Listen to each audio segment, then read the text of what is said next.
Okay, so you're trying to stay informed, right? Yeah. Keep up with what everyone's talking about. Yeah, but it's tough. There's just so much noise out there. Information overload is real. Totally. That's what we're here for. We dive into the things getting all the buzz, pull out what actually matters. So, you get the picture without drowning in details. And today, we are definitely diving deep into Paradise or Paradise Xrpl. Right. Depends where you look. It's this new game was supposed to launch April 2nd, 2025. And it's generated a lot of talk, controversy too. Oh, absolutely. We've looked at quite a few sources to try and piece together what's actually going on. So what's really interesting right off the bat is the marketing. Mm-hmm. Yeah. It started off very much as like a blockchain game, NFTs involved, But then it shows up on Steam. and the XRPL bit. Gone from the title. Huh. Why? Well, Steam has pretty specific policies about blockchain stuff. The devs said the crypto integration would, come later. Okay, so that already makes you pause. Like, what is the core game? What's the plan? Exactly. It raises questions about the direction, how they're trying to balance things. So, stripping away the crypto angle for a sec, what's the game supposed to be? Well, the pitch is a free-to-play life simulation. Mm-hmm. Big open world, advanced AI, that kind of thing. Standard stuff. Like, what do you do in it? They're talking about shootouts, racing, daily missions, the usual open world activities. Okay.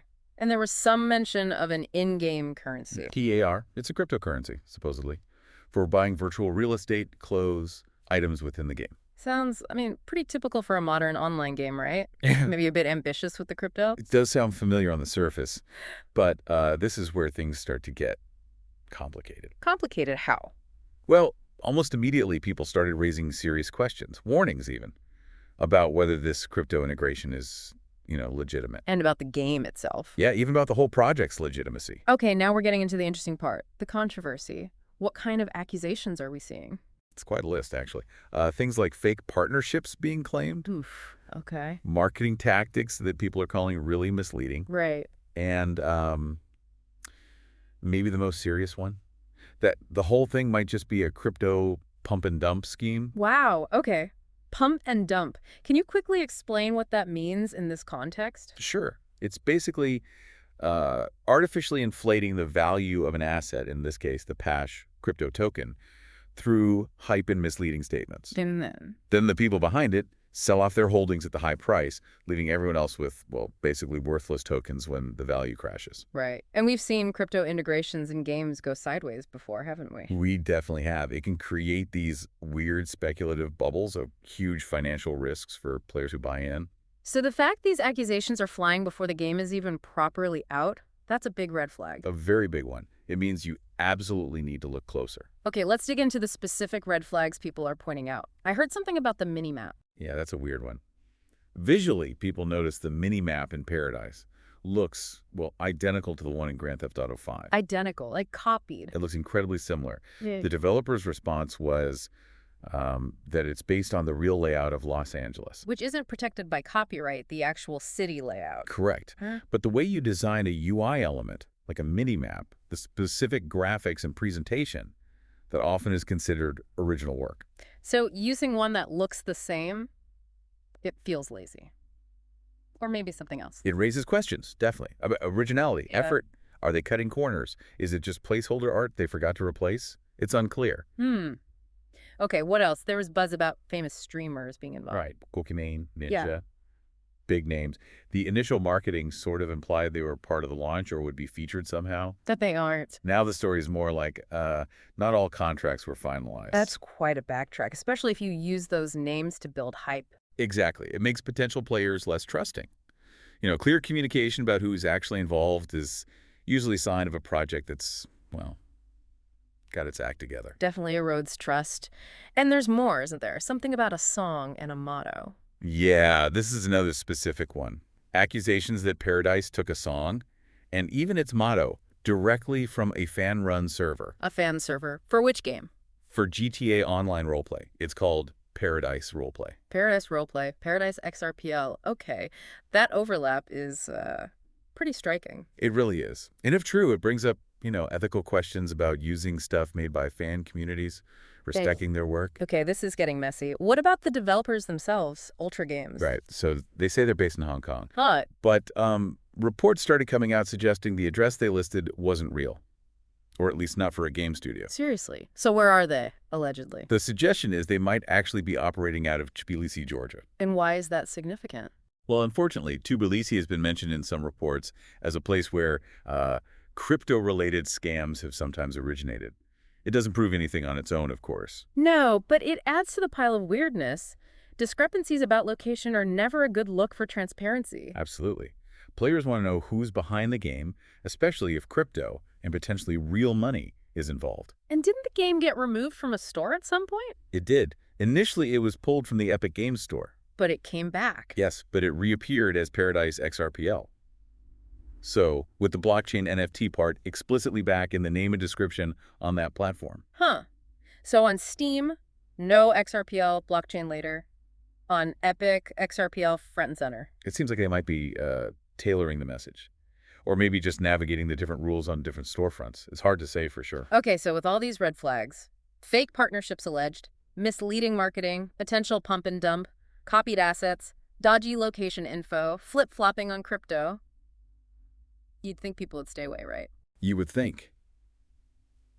But paradoxically, the game apparently got a lot of attention, at least going by Steam wishlists and followers. How much attention? Reportedly, it was ranking really high on Steam wishlists for a while, like even ahead of massive anticipated games like Final Fantasy VII Rebirth. That doesn't make sense. Well, that's the million-dollar question. There's quite a bit of speculation that maybe not all those wish lists and follows were organic. You mean bots?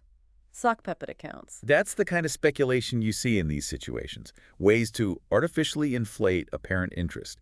Again, no definitive proof, but it adds to the overall picture. Okay, there's one more really serious point we need to cover.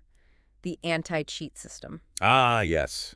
This one got a lot of attention thanks to a YouTuber named Jetro who raised a major security warning. What's the issue? Paradise apparently uses a kernel-level anti-cheat system. Kernel level. That sounds deep. It is. It means the anti-cheat software gets really deep access to your computer's operating system. Yeah. Very high privileges. No, wait. Don't some legitimate big games use that? Like Valorant? They do, yes. That's the key point of comparison. Games like Valorant use it, and they're from established, generally trusted developers. So the problem isn't kernel level itself, necessarily? Not inherently. Hmm. The problem is trust. Mm. When you have a developer already surrounded by all these other red flags we've discussed, Giving them that level of deep access to your PC feels way riskier. precisely, it amplifies the potential risk enormously. Do you trust this specific developer with the keys to your system, given everything else? That's a really chilling thought, actually. Okay, so what happened with the launch? April 2nd came and went. Right. The date passed, then the game popped up, but not as a full release, Where? on a platform called GGEM, and it was described as an early access demo. Just a demo. Just a demo. And since then, there have apparently been claims from the devs that a full release was, like, days away. But it hasn't happened. Nope. Still hasn't materialized. So it just adds more uncertainty about the actual state of the game and, well, the project's future. Okay, let's try and wrap our heads around this. Sum it up. We've got a game, Paradise. Ambitious idea, open world, AI, crypto integration with PRR.